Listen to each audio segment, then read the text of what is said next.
The stagecoach lurched to a stop in Timber Creek, Wyoming territory, sending dust spiraling into the October air. Emma Stewart clutched her carpet bag and stepped down, scanning the weathered faces of waiting men.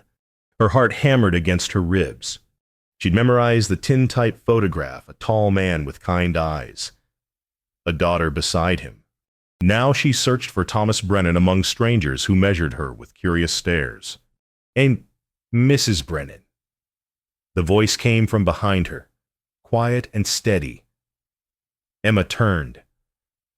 A tall man stood with his hat in calloused hands, work clothes patched at the elbows. Behind his legs, a 7-year-old girl with brown braids peered out, enormous eyes watching. "Mr. Brennan." Emma managed a smile. "And you must be Sarah."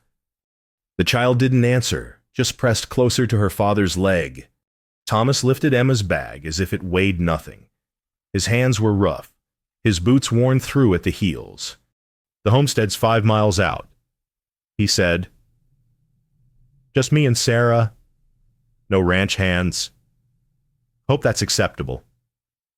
"I didn't come expecting luxury. Mr. Brennan." Something shifted in his expression. He nodded once and led her to a simple wagon.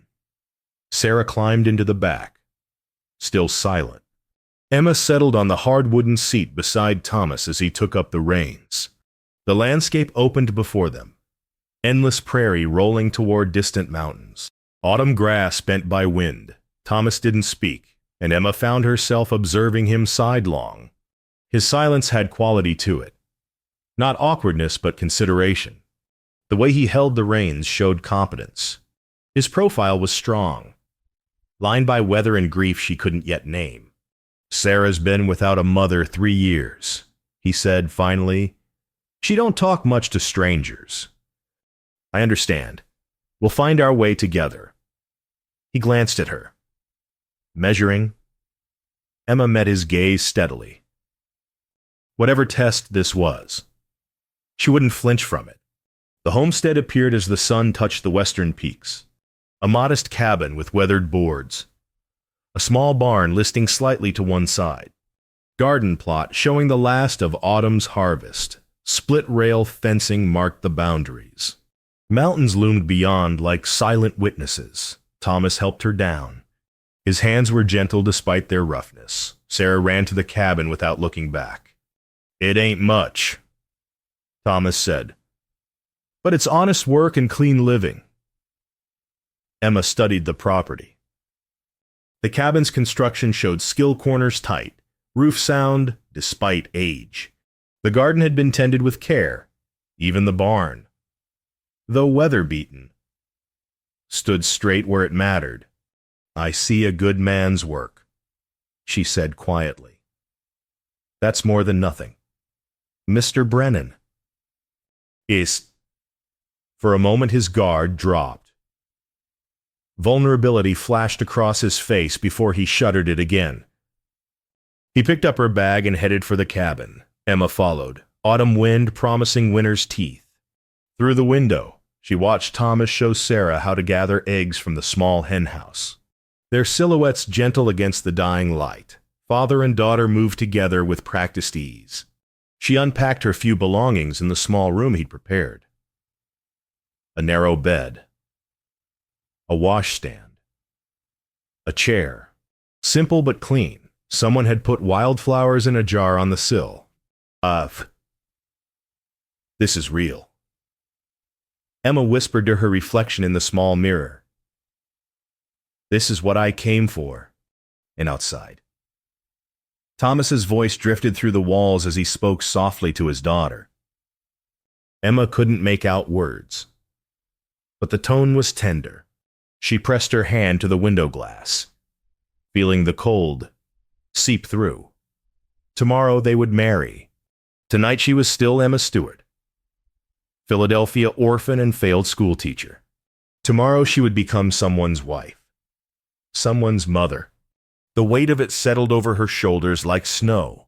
But watching Thomas lift Sarah onto his shoulders to check the barn roof one last time, Emma felt something warm kindle in her chest. These were good people, wounded, Perhaps careful. Certainly. But good. She could work with good. Morning light filtered through thin curtains. Emma woke to the sound of Thomas already working outside, splitting wood with rhythmic strikes. She dressed quickly in her best calico dress, not fine, but clean and pressed. The circuit preacher arrived at 9. Riding a gray mare, Reverend Walsh had kind eyes and weathered hands that had blessed 1,000 frontier unions. He set up in the cabin's main room while Sarah watched from the corner. Thomas had shaved. His shirt, though patched, was spotless. He stood straight, nervous fingers working the brim of his hat. "Shall we begin?" Walsh asked. The ceremony was brief. Emma spoke her vows clearly, meaning every word. Thomas's voice was low and intense, his eyes never leaving hers. "I promise to care for you, protect you, and cherish you all my days." And when Walsh pronounced them married, Thomas didn't kiss her.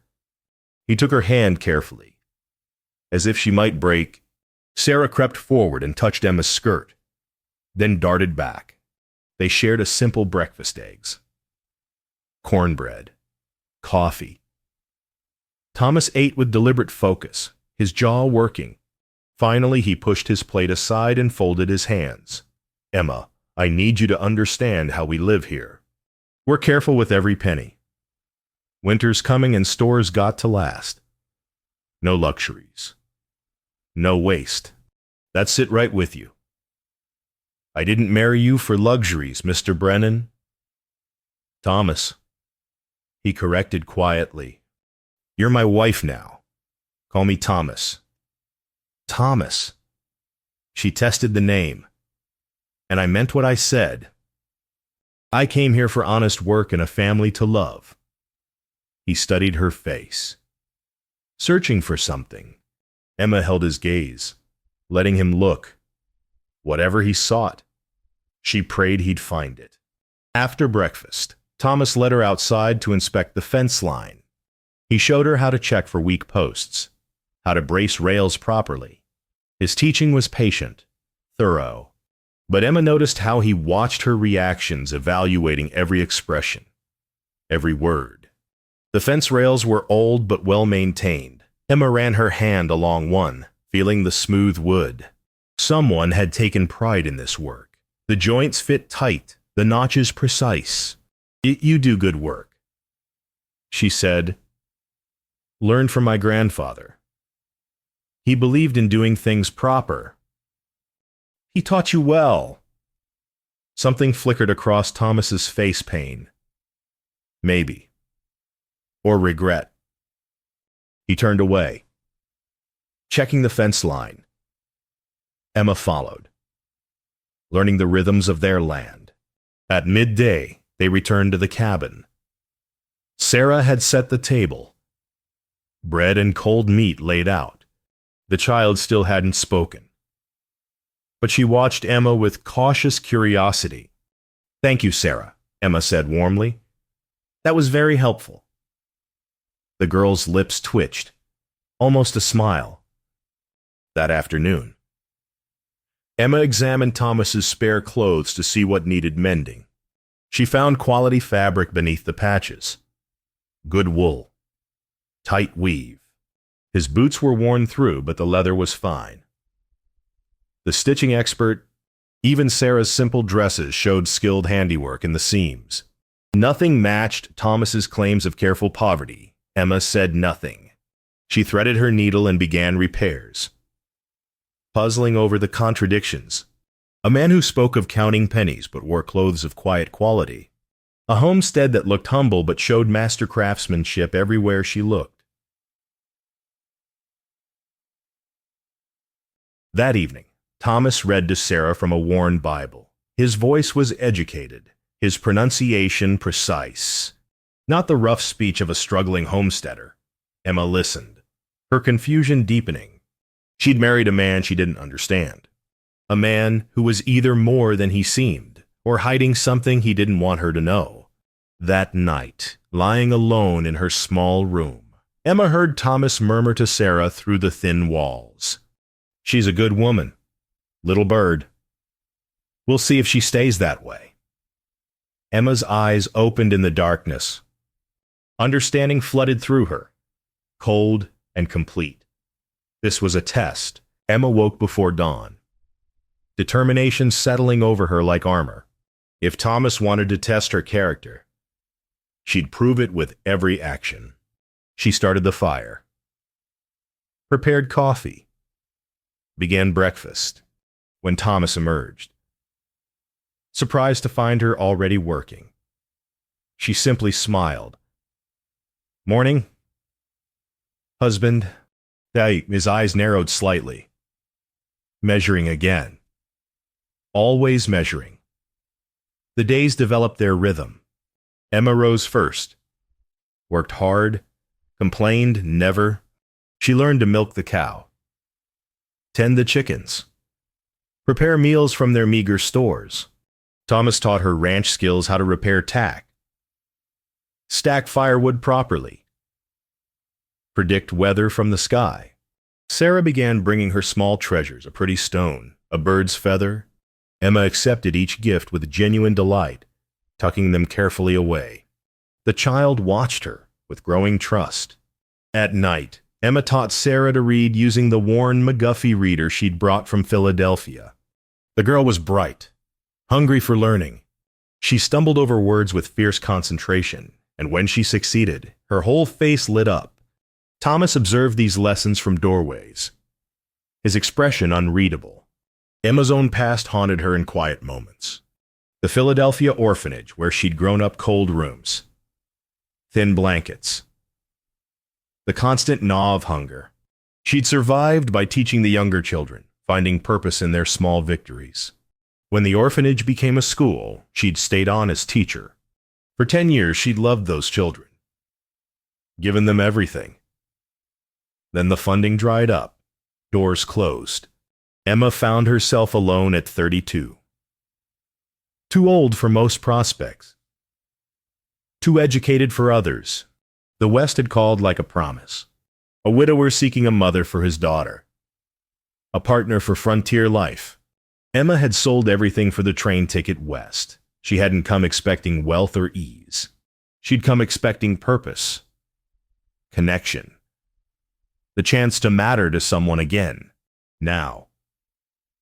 Watching Thomas test her worth, Emma felt old anger stir. She'd proven her character every day for 32 years. Wasn't that enough, but she swallowed her pride. Sarah needed a mother. Thomas needed help. And Emma needed this family more than she needed her dignity.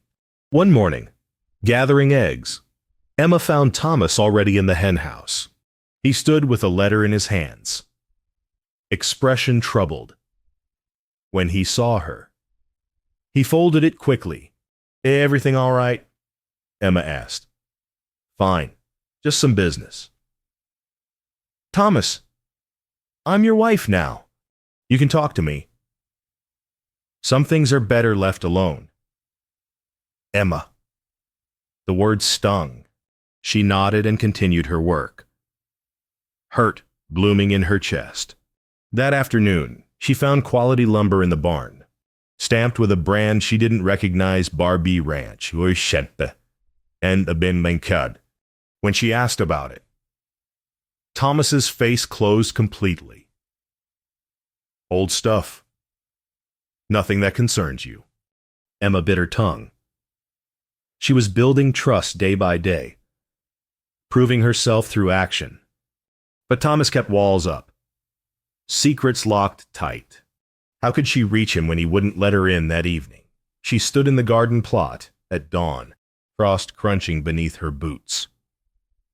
Mountains rose purple in the distance. Wind carried the promise of hard winter. Emma thought of the choices that had brought her here. Every fork in the road. Every decision made from necessity or hope. She'd chosen purpose over comfort, connection over security. "I came west seeking real life," she said to the empty air. "Not easy. real behind her. The cabin door opened. Thomas emerged. Sarah bundled in a shawl beside him. They watched Emma standing alone in the frost. And something shifted in Thomas's eyes. He almost spoke. Emma saw the words form. Die unspoken. He turned Sarah back inside instead. That night, Emma moved the last of her belongings into the cabin permanently. She hung her mother's cameo on the wall. Her only valuable possession. This was her home now. These were her people. No going back. First snowflakes drifted past the window. Thomas watched Emma teach Sarah to sound out simple words, lamplight golden on their bent heads. His jaw tightened. She was either the answer to everything, or he was the cruelest man alive for testing her this way. November settled over the homestead like a gray blanket. Snow dusted the peaks, promising harder cold ahead. Emma woke each morning to frost painting the windows. The rhythms deepened. She learned which logs Thomas preferred for the morning fire, how he took his coffee, the way Sarah liked her bread toasted over the flames, small intimacies that built understanding. Thomas taught Emma to split firewood. She struggled at first, the axe bouncing off the logs. He stood behind her, hands guiding her grip. Let the weight do the work. Don't fight it. His breath was warm against her ear. Emma felt his chest pressed to her back, the strength in his arms as he showed her the motion. Something fluttered in her stomach. She swung again. The log split clean. From the porch. Sarah cheered. Thomas stepped back quickly. But Emma had felt his heartbeat quicken. Good work, he said. Voice rough. They began riding into town together for supplies. Timber Creek was small, a general store. A saloon. A church. The merchants greeted Thomas with unusual deference. Mr. Brennan. Good to see you. How's the homestead? Fine, thank you. And everything's well. Thomas's jaw tightened. Everything's fine. Hargrove. Shit. Emma noticed how the storekeeper's wife whispered to her companions, eyes tracking Emma with something like pity. What did they know that she didn't? Back at the homestead, Emma discovered more contradictions. The way Thomas moved showed education proper grammar, slipping through his careful frontier speech. His problem-solving was sophisticated, his understanding of ranch management comprehensive. This was no simple homesteader counting pennies, but Emma said nothing. She cooked, cleaned, taught Sarah, proved herself day by day. If Thomas needed her to be patient, she would be patient. Sarah began talking more. Simple words at first, yes. No. Thank you. Then longer phrases during reading lessons. Mama Emma. What's this word? Emma's heart stopped. She glanced at Thomas, who stood frozen in the doorway. Sarah hadn't called anyone Mama in 3 years. That word is home, sweetheart. Home, Sarah repeated carefully. We are home. That night, the first significant snow fell. They stood together at the window, Thomas, Emma, and Sarah between them watching white curtains close over the world. Thomas's hand found Emma's in the darkness. He squeezed once, quick and uncertain. Emma squeezed back, telling him without words, I'm here. I'm staying. Days blurred together. Emma mended Thomas's shirts, noticing the quality fabric beneath years of patches. She found tools in the barn expensive, well-maintained, marked with brands she didn't recognize. A leather ledger tucked in a drawer showed Thomas's neat handwriting, calculations that spoke of larger operations than this small homestead. The puzzle pieces didn't fit. But Emma was learning that sometimes trust meant living with mysteries. One evening, Thomas came in from checking the stock, snow coating his hat. Emma had coffee waiting, the cabin warm. Sarah sat practicing letters at the table. He stopped in the doorway, taking in the scene. His expression cracked longing and fear, and something deeper Emma couldn't name. "Emma," he said quietly, "you're a good woman. Just doing what needs doing." "No." He crossed to her, voice urgent. "You're more than that. You're kind. You're patient with Sarah. You work without complaining. You eindreien." He stopped, jaw working. Emma waited, hoping he'd finish, hoping he'd finally tell her what he was hiding. But Thomas just shook his head. "Thank you, that's all. Just thank you." That night, Emma lay awake listening to wind rattle the windows. She'd proven herself in 100 small ways. When would it be enough? When would Thomas stop testing and start trusting? She thought of his hand finding, hers in the darkness. The way he watched her teach Sarah, his face naked with hope. He was trying, in his own wounded way. He was trying.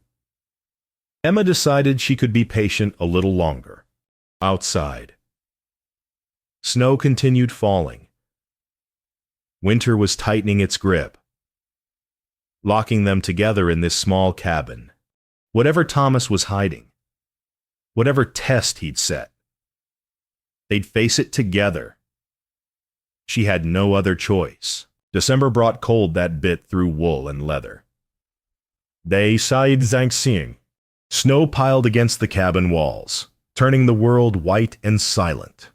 They were trapped inside more than out, the three of them circling each other in the small space. But isolation bred intimacy. Evenings became precious. Thomas carved small animals from scrapwood horses, cattle, birds. Sarah collected them like treasures, creating elaborate barnyard scenes on the floor. Emma sewed by lamplight, her needle flashing. "Tell us a story, Mama Emma," Sarah asked one night. Emma set down her mending. "What kind of story?" "About when you were little, Ike." So Emma told them about the orphanage. The cold dormitory where 30 girls slept in iron beds. The older children who'd protected her, taught her to read, shared their meager bread. How she'd learned that family wasn't blood, but choice. People who showed up, day after day, making space for you at their table. Thomas listened with unusual focus. When she finished, he asked quietly, "Was it hard growing up without folks?" "Yes, but it taught me what matters. Not what you have, but who you have. Not comfort, but connection." Emma met his eyes across the dim room. "Out here, Thomas, I've learned that true wealth lives in people, not possessions." Something shifted in his face. His hand, resting on the chair arm, clenched tight. He opened his mouth, closed it. The words he wanted to say died unspoken. "That's a good lesson," he managed finally. "A true lesson."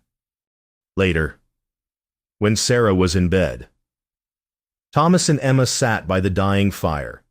His arms settled around her shoulders. Tentative and warm, Emma leaned into him, feeling his heart beat steady against her side.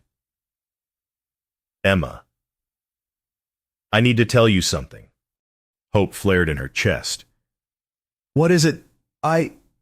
He struggled with the words. "My life hasn't always been what it is now. There are things about my past, my family. You can tell me anything." But Thomas shook his head, the moment breaking. "Not yet, soon, maybe, but not yet." Frustration burned through Emma. She pulled away slightly. 1. How can we truly be married when you keep so much hidden? I'm trying to protect you. R. From what, Thomas? I've given you everything: my work, my care for Sarah, my patience. What more do you need from me? His face was anguished. I need to know you love us for who we are, not what we have. I need to know you'll stay when things are hard.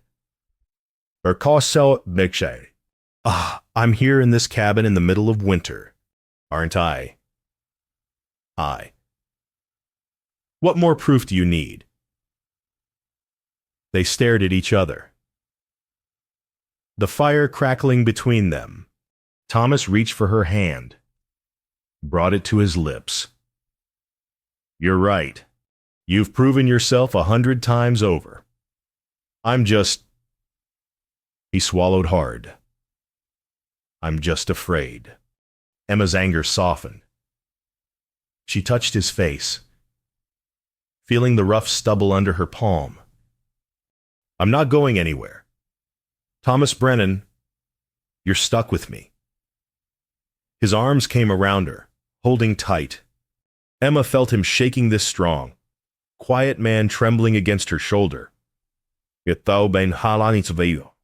She held him back, offering the comfort he couldn't ask for with words. The next morning, Emma found quality lumber in the barn stamped with Barbie Ranch ID. She'd noticed it before but never pressed. Now, frustration and curiosity drove her back to Thomas. What's Barbie Ranch? He went very still. Why are you asking? Because my husband keeps secrets, and I'm tired of it. Emma, please, not now. Then when Thomas, we share a home, a daughter, a life. But I don't even know who you really are. You know what matters. You know I care for you and Sarah. Isn't that enough? No. Emma said quietly. It's not. Thomas's face closed completely. He walked out into the snow without another word. That afternoon, a neighboring rancher rode up John Morrison from the spread 5 miles south. He was respectful, calling Thomas Mr. Brennan, with unusual deference for a simple homesteader. Just checking you folks are well provisioned. Mr. Brennan, winter's gonna be hard this year. We're managing. Morrison, thank you for your concern. Morrison tipped his hat to Emma.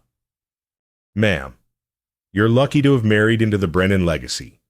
Thomas's grandfather built something real special. Not many men would give it up to test a woman's character. But I suppose.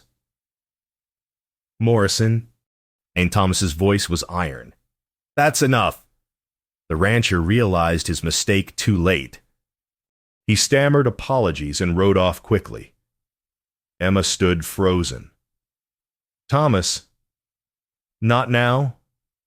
Emma, please. IT. But she saw it in his face. Guilt, fear, desperate hope. Whatever he'd been hiding. Morrison had just pulled back the curtain. That night, Emma confronted him directly. You have another property. A ranch. Your grandfather's legacy, and you've been hiding it from me. Thomas couldn't meet her eyes. Yes. Well, I meant to know if you'd love me without it. To know if you'd stay for me. Not for wealth and comfort. Emma felt like she'd been struck. You thought I was a fortune hunter. My first wife was... She married me for the ranch, then hated every minute of actual ranch life. She died resenting me. Thomas. I couldn't let Sarah bond with another woman who might... His voice broke. Emma understood then. The test. The poverty. The careful observation. All of it came from a wound she hadn't seen. Thomas, I've been here 2 months. I've worked, sacrificed, loved your daughter. What more did I need to prove? I know. I know it was wrong. But I had to be sure. They stood in the lamplight, the distance between them suddenly vast. Late December brought weather that threatened survival. But cried. Thomas needed supplies from town, a day's journey there and back in good conditions. Longer in this cold. I'll return tomorrow evening, he told Emma. Keep the fires going. Don't let Sarah get chilled. Emma nodded, still distant from their argument. We'll be fine. She watched him ride into gray morning, his figure disappearing into swirling snow. Sarah pressed against her side, watching Papa vanish. Is he coming back? The child asked. Of course, sweetheart. Tomorrow evening. Just like he said. Aye. But noon brought wind that screamed like demons. By afternoon, snow fell so thick Emma couldn't see the barn from the cabin window. The temperature plummeted until water froze in the bucket. Night came early. Emma stoked the fire high. Burning through their carefully rationed wood, Sarah coughed a small sound that sent terror through Emma's chest. Just a tickle. Mama Emma, come sit by the fire, baby. Stay warm. The cough worsened through the evening. Emma made tea with honey, wrapped Sarah in every blanket they owned. The child's forehead felt warm, too warm. Emma burned through more wood. The storm raged outside, wind finding every crack in the walls. She stuffed rags in the gaps, fed the fire constantly, held Sarah close. Tell me a story, Sarah whispered. So Emma told stories through the endless night. Shauda Sad Bini, about brave girls who crossed prairies, about families who built homes in wilderness, about love that survived any hardship. Her voice grew hoarse, but she kept talking, keeping Sarah awake and warm. The woodpile shrank. Emma burned chairs. Then the small table. Anything that would feed the flames. Dawn came gray and terrible. The storm showed no signs of stopping.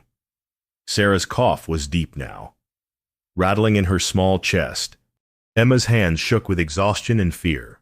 Where was Thomas? Had the storm caught him? Was he lying frozen somewhere between town and home? No. She couldn't think like that. He'd return.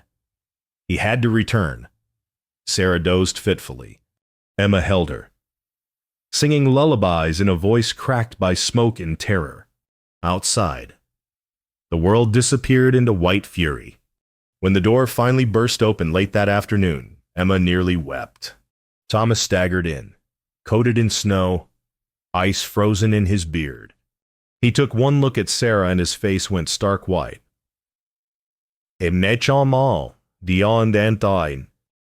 long has she been like this? Since last night. The fever started around midnight.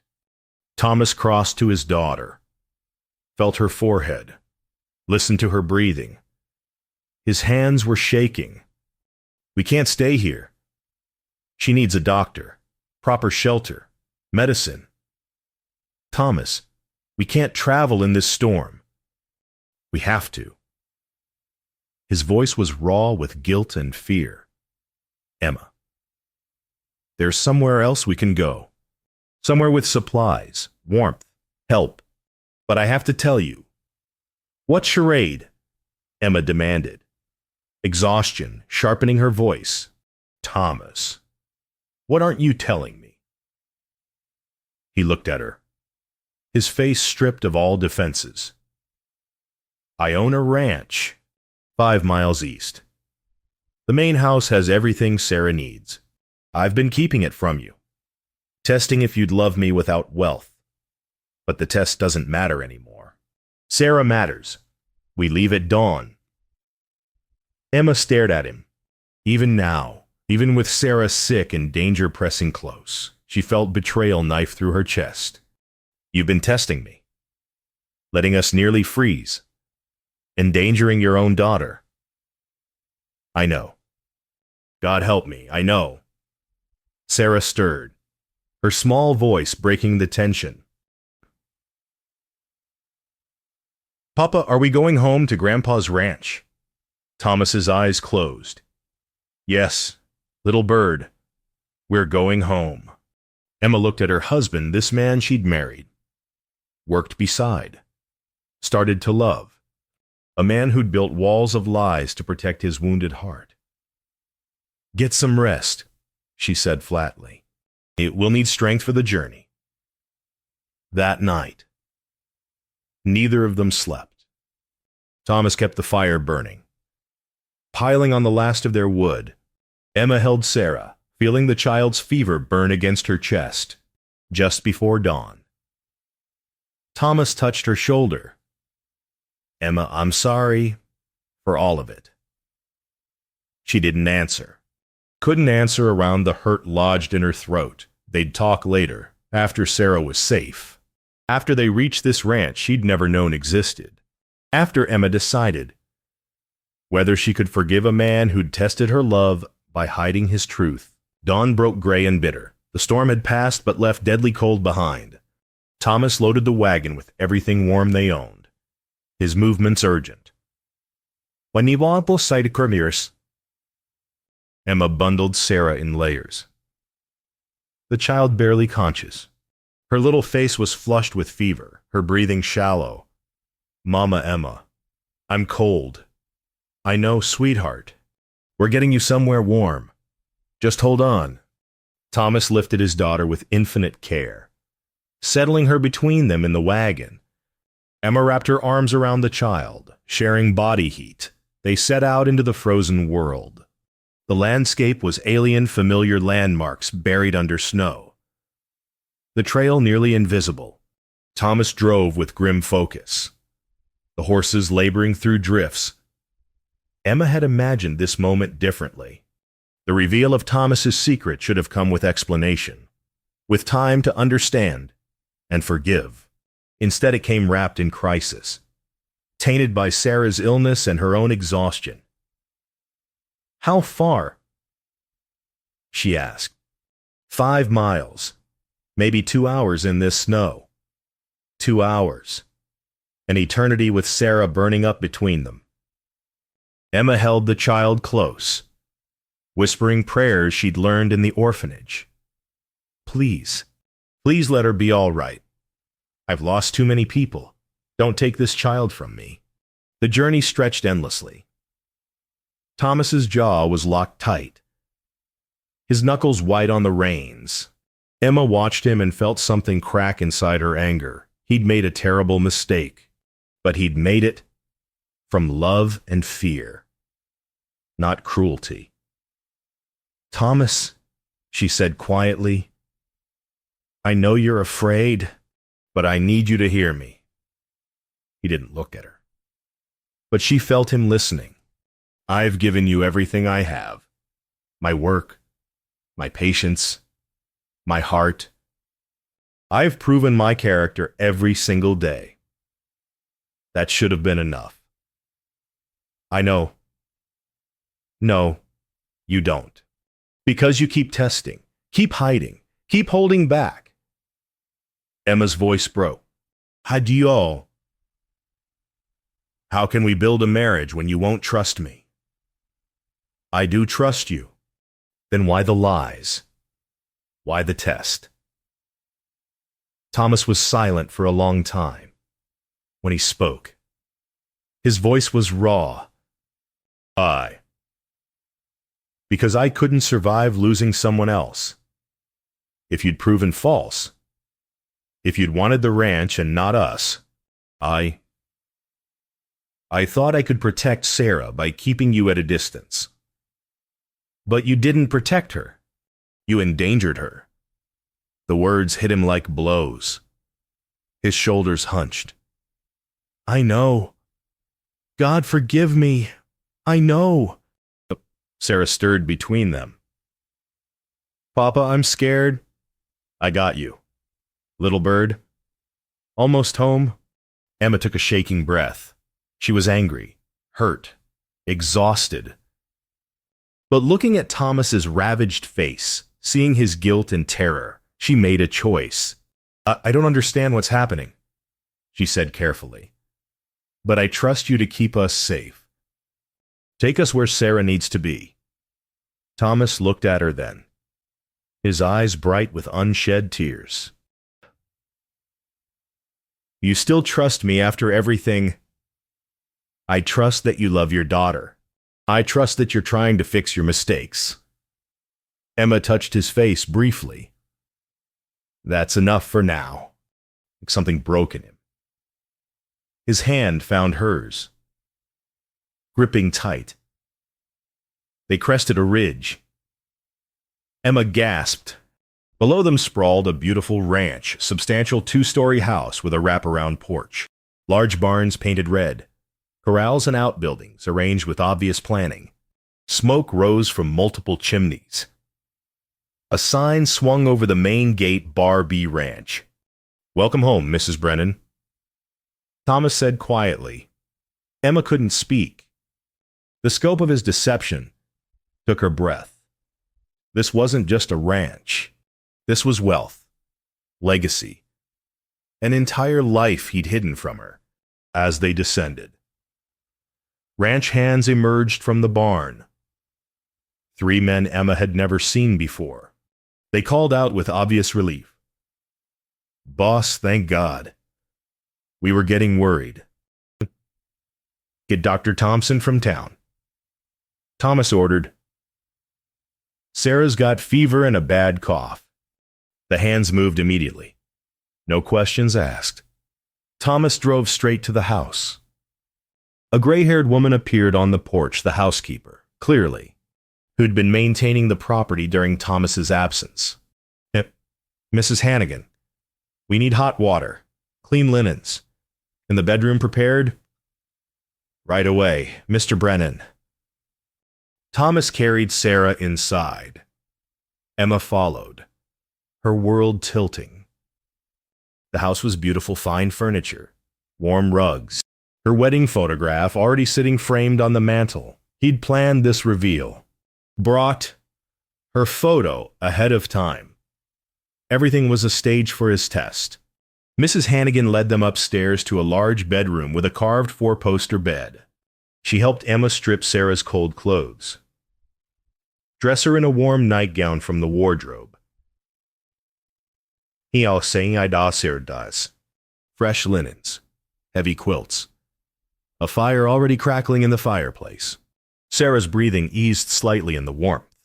Emma sank into the chair beside the bed, suddenly boneless with exhaustion. Thomas stood in the doorway, looking lost in his own home. Emma, I need to explain. Not now. Later. After Sarah's safe.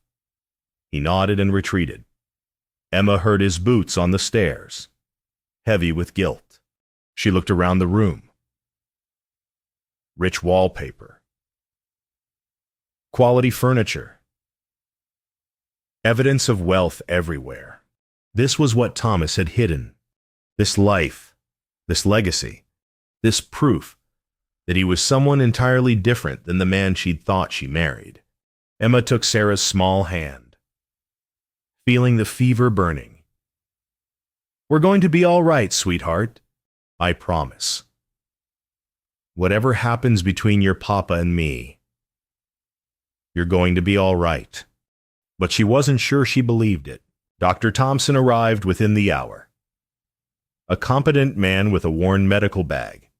He examined Sarah thoroughly while Emma hovered nearby, Thomas standing rigid by the door. Bronchitis, not pneumonia. Got her here just in time. Few more hours in that cold. He shook his head. Keep her warm. Give her fluids. Let her rest. She'll recover. Relief nearly dropped Emma to her knees. Thomas made a sound like he'd been punched. Thank you, doctor. After Thompson left, Mrs. Hannigan brought hot soup. Emma fed Sarah carefully, the child managing a few spoonfuls before drifting to sleep. Emma arranged the blankets, smoothed Sarah's hair, and finally stood. Thomas waited in the hallway. Emma, show me. She walked past him down the stairs. The house revealed itself as she moved through rooms: a large kitchen with a modern stove, a dining room with a table for 12, a study lined with books, a parlor with a grand piano, quality everywhere, care in every detail. Her wedding photograph watched from the mantel. Emma stopped before it, staring at her hopeful face captured in silver. My grandfather built this house, Thomas said quietly behind her. John Brennan.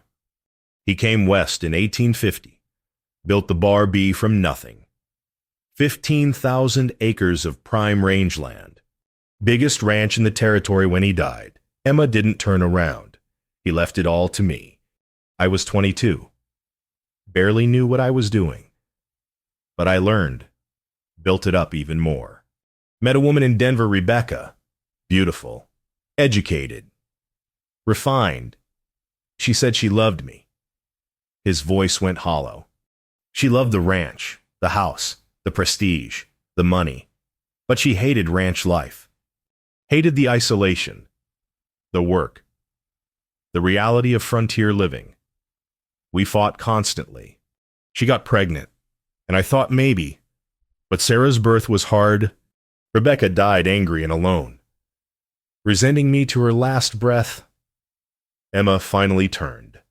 Thomas stood with his hands hanging loose, his face naked with old pain.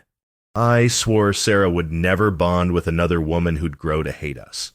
So when you answered my advertisement, he took a shaking breath. I had to know.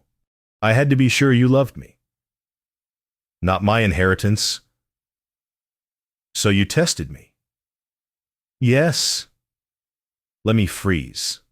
Let Sarah get sick. Put us through months of hardship to prove something you could have simply asked me. I know it was wrong. Wrong. Emma's voice rose. Thomas, I proved my character every single day. I cooked, cleaned, taught your daughter, mended your fences. I gave you everything I had. What more did I need to do? Nothing. You needed to do nothing more. You're perfect. Emma, you're everything I hoped for. I just couldn't let myself believe it.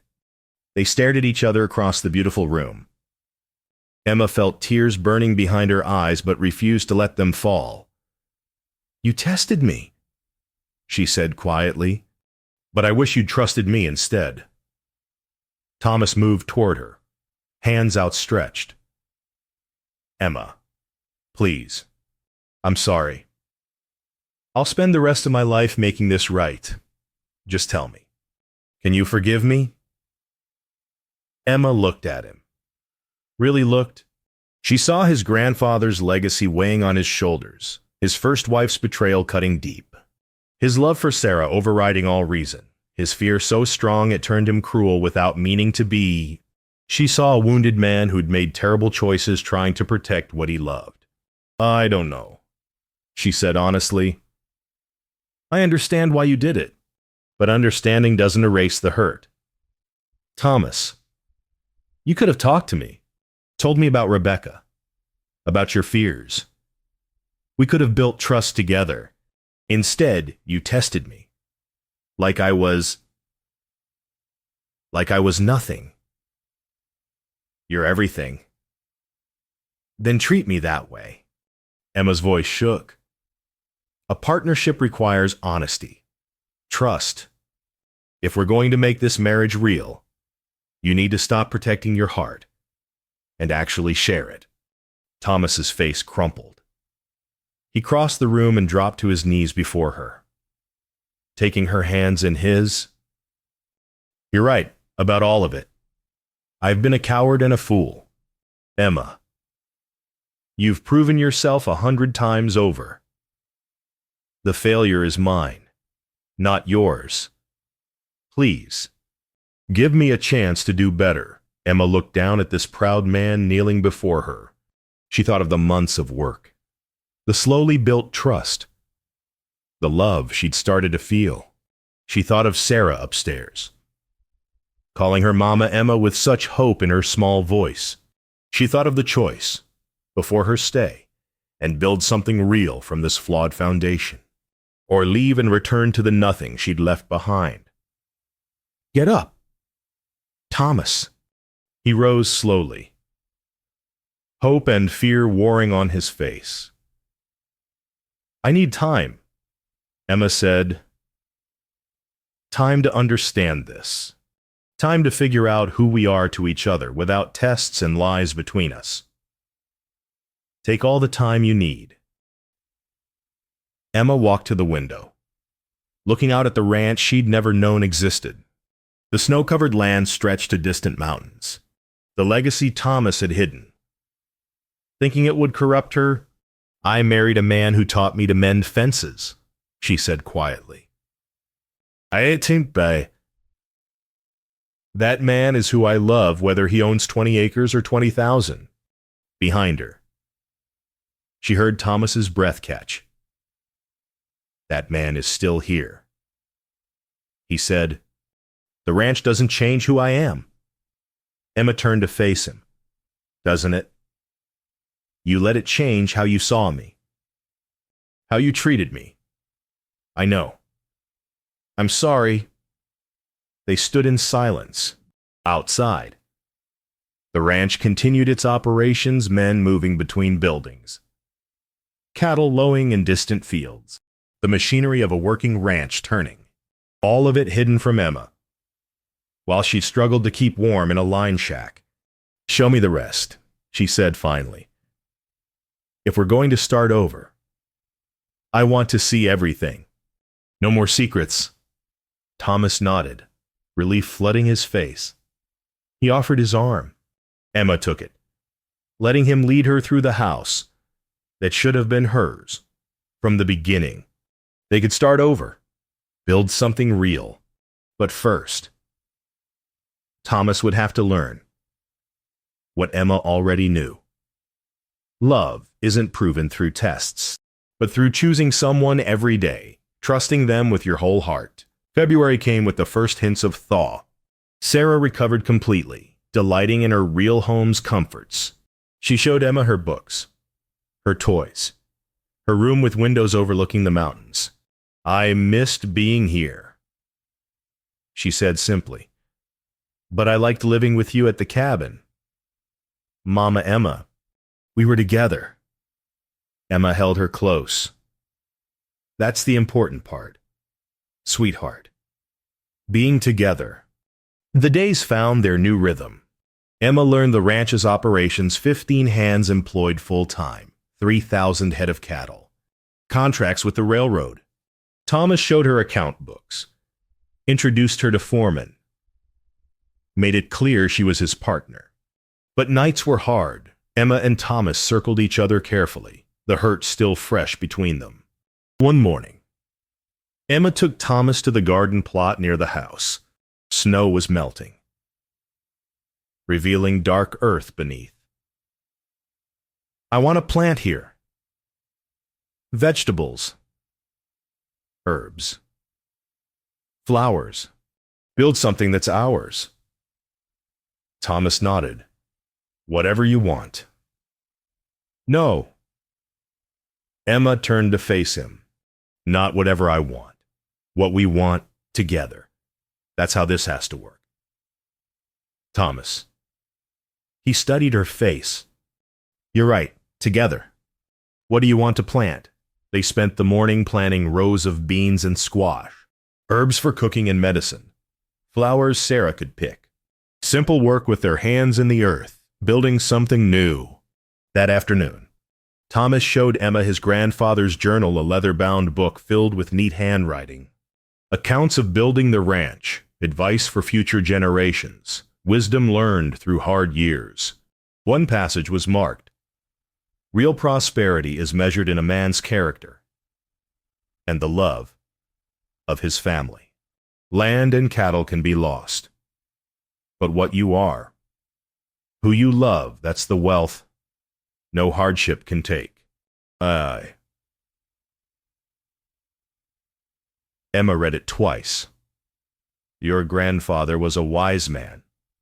He was. I forgot his wisdom when fear took over. Emma closed the journal carefully. Thomas, I need you to understand something. I didn't come west seeking wealth or comfort. I came seeking purpose, connection, a family to love who'd love me back. You have that. We're your family. Then act like it. No more tests. No more secrets. From now on, we face everything together, good and bad. That's what marriage means. Amo. Thomas took her hand. I promise. No more secrets. No more walls. And I promise to be patient while you learn to trust. But Thomas. She met his eyes steadily. You only get one more chance. Betray my trust again, and I'm gone. Understood? Anna Kernim. They shook hands solemnly. Then Thomas pulled her close. Emma let herself be held. Feeling his heart beat strong against her cheek. They were starting over, building something real from flawed materials. The next Sunday, they rode to the line shack together. It sat empty, weathered, a monument to the months of testing. Emma walked through the small rooms, remembering. What do you want to do with it? Thomas asked. Keep it. Maintain it. Emma touched the rough wall. This is where we became a family. Thomas, where I proved myself, where you learned to open your heart, where Sarah started calling me Mama. We shouldn't forget that. We won't. I promise. They rode home as the sun set, Sarah chattering between them about the flowers they'd plant. Emma watched the mountains turn purple in the dusk and felt something settle in her chest. Peace. Finally, peace. That night, Emma tucked Sarah into bed. The child caught her hand. Mama Emma, are you staying forever now? Forever and always, sweetheart. Good, because Papa smiles more when you're here. Emma kissed her forehead. Sleep well, little bird. Downstairs. Thomas waited by the fire. Emma settled beside him, letting his arm come around her shoulders. They sat in comfortable silence, watching flames dance.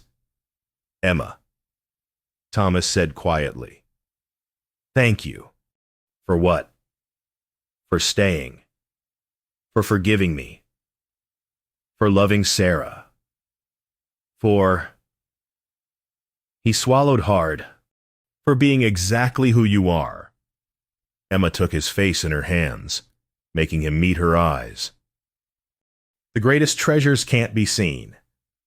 Thomas, there felt character, integrity, love. Those are the true measures of wealth. Your grandfather knew that. I know it. And now you know it too. Thomas kissed her then. Soft and careful. A promise of better days ahead. Outside. The first green shoots pushed through melting snow. Spring was coming. New beginnings emerging from winter's test. Sarah appeared in the doorway, McGuffey reader in hand. Mama Emma. Can we read? Of course. Sweetheart. Thomas built up the fire while Emma and Sarah settled on the sofa. The child opened her book carefully, finding the passage she'd practiced, the greatest treasures. Sarah read slowly. Cannot be seen with eyes, but only felt with the heart. Emma smiled, meeting Thomas's eyes over their daughter's head. He smiled back. No walls between them anymore. No secrets or tests, just a man and a woman who'd chosen each other. Tested by hardship, proven by truth. Outside, spring touched the land with gentle fingers. Inside, the family that had survived winter's trial sat together in the warmth they'd built. Not from wealth or legacy, but from the simple, powerful truth that real prosperity lives in character, in love, in choosing each other, every single day. The Barbie Ranch thrived under their combined care, but the line shack remained standing. A reminder of where they'd begun, because sometimes the smallest home holds the biggest truths, and sometimes the greatest wealth is learning to trust the one who teaches you to mend fences, whether the fence surrounds 20 acres or an empire. What matters isn't what you own, but who you are, who you love, and who loves you back. That's the treasure no test can measure. That's the wealth that lasts forever.